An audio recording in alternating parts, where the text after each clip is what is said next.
عزیزان محترم، موضوعی که بسیار مهم هست و امروز مخالفت میشه با این سنت پیامبر صلی الله علیه و سلم و مخالفت صریح با نهی پیامبر در بعضی مساجد انجام میگیره. میخوایم اینو اشاره بکنیم که این مخالف صریح هست با گفتار پیامبر صلی الله علیه و سلم.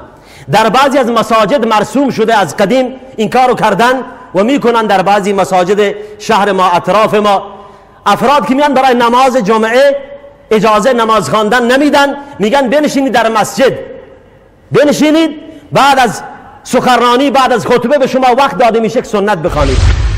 این مخالف صریح با پیامبر صلی الله علیه و سلم انجام میگیره. این مخالف صریح است.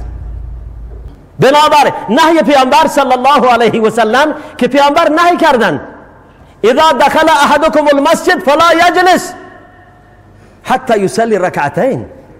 پیامبر صلی الله علیه و سلم فرمودن وقتی که از شما وارد مسجد میشه ننشینه. نهی هست، نهی اقتضاش تحریمه.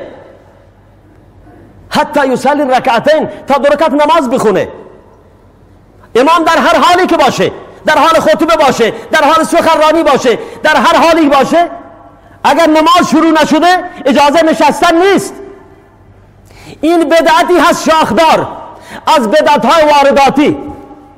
وارد کردن، معلوم نیست کجا وارد کردن، وارداتی هست. چون بعضی بدعاتی در منطقه ما هست مرسوم، اینا وارداتی هستند.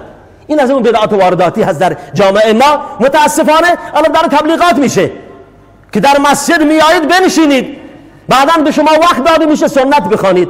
این از کجا آوردید؟ حتی دلیل از فقهتون بیارید. در فقه هم نداریم، در مذهب هم نداریم.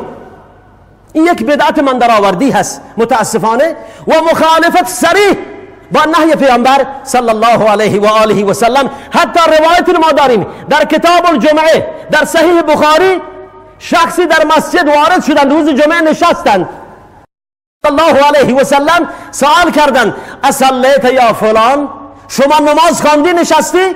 قال لا، قم فرکع، بلند شو نماز بخوان. تا این اندازه پیامبر صلی الله علیه و سلم تأکید کردند. پس چطور شما با چه مجوزی، با چه دلیلی، هاتوا برهانکم ان کنتم صادقین، دلیلتون بیارید، دلیلتون بیارید. شما چه دلیلی دارید در این که مردم نمیذارید برای نماز خواندن در مسجد که الان داره طرف حدیث میخونه، این دریا هست، اون قطره هست.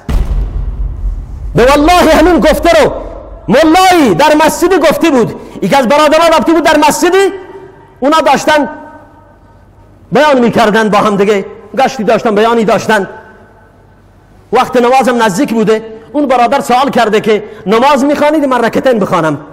گفته اون قطره را بذار به دریا شرکت بکن. این جهالت محضه. تو جاهلی حرفو میزنی، تو از دین چیزی نفهمیدی.